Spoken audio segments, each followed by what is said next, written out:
interested in a bit more astro and space knowledge, this afternoon I'm running a trivia in the Sky Lounge, 3:30, half an hour, 20 questions. Not too hard, don't worry about them.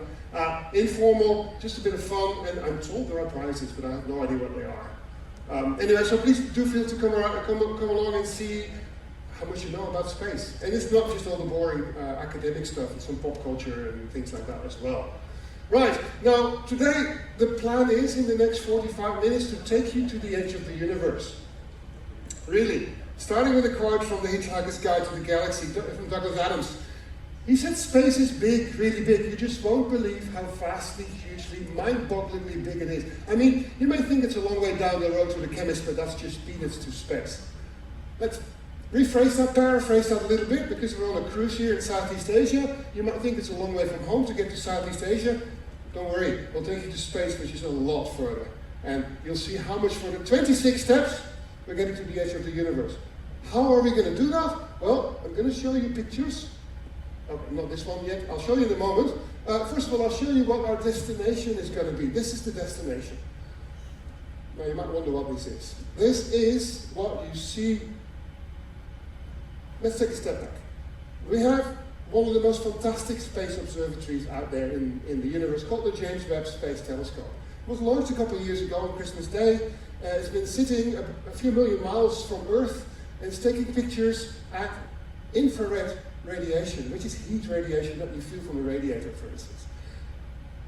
This is a picture of a small part of the sky. So small, it's the size of a grain of sand held at arm's length by someone on Earth. And if you stare at this for a long time, this is called a deep field, a James Webb deep field, the first James Webb deep field. You find after several hours of opening the camera, you have about 3,000 to 5,000 galaxies in there. Now this whole idea of deep fields started with the Hubble Space Telescope. I'm sure you've heard of the Hubble. The Hubble was the most successful scientific instrument ever built. And particularly in terms of public engagement, beautiful images, and I'll show you quite a few of them as we go through this presentation tomorrow. Now, every observatory, including the Space Telescope Science Institute in Baltimore, Maryland, United States, which runs the Hubble and also the James Webb, have a director, and the director has what's called director's discretionary time. The director can pretty much do anything they like with that time. And so, one of the earlier directors who ran the Hubble Space Telescope had a crazy idea. Now, a telescope is like a camera. You have a shutter, you open the shutter, you collect all the light that comes in, and you close the shutter and you see what comes out. That's a deep field in this case. For the Hubble, Matt Mountain, the director at the time, said, you know what we're going to do?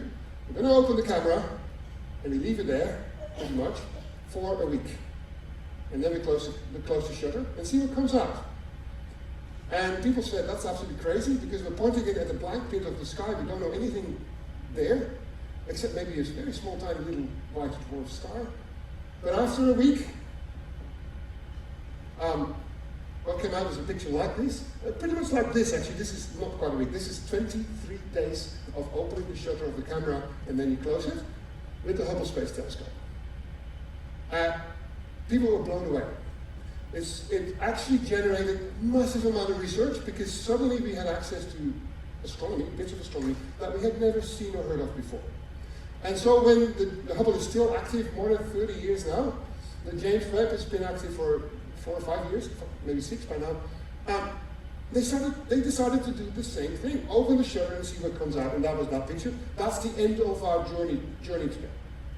What we're going to do is, we're going to look at some of these most fantastic facilities that we have on Earth. Now here, I'm not going to go through all of them. James Webb is really far away on the other side of the moon. The Hubble is much closer to the Earth, and then we have some other observatories on Earth, mostly in Chile and Hawaii, the best places for astronomy on Earth. And I'll show you some pictures of the beauty out there in the universe. We're starting our journey on Earth. Doesn't matter where we start, but I have a series of pictures that actually start in San Francisco. So we will start in San Francisco. And all of my pictures look like this. I have a square. The square has a certain size, right? And on the top you'll see it's what the size is. Now, and my step size goes from -1 to 25, so 26 steps. If you don't know about scientific notation, don't worry about it. That little exponent gives you the step number. And that's in essence the number of zeros after the 1. If we do this from 10 centimeters on the side, every time my picture will be 10 times bigger. So the next one, that was my 10 centimeters on the side. This is 10 times 10 centimeters, 1 meter and 1 meter. Right? So that's how that's going to work. If we do that 26 times, we get to the limit of our knowledge, to the edge of the observable universe. So it's not that far away, really. I mean, it only takes 45 minutes, right? Anyway, so this is 1 square meter, step 0. We make it, and we're going to go fairly quickly to start with, because we all know these sizes. We're on Earth, after all, human sizes, right? 10 meters on the side, lily pond in Golden Gate Park. Here we have a Japanese tea garden in which that lily pond is sitting. You see the square of the previous picture right in the middle. That's 100 meters on the side. 100 meters is something that we can grasp still. That's pretty much almost the length of the ship. Well, the ship is a bit bigger, actually. The blue whales are known to reach up to 30 meters, the largest trees on Earth, maybe 100 meters, as you can see here from California.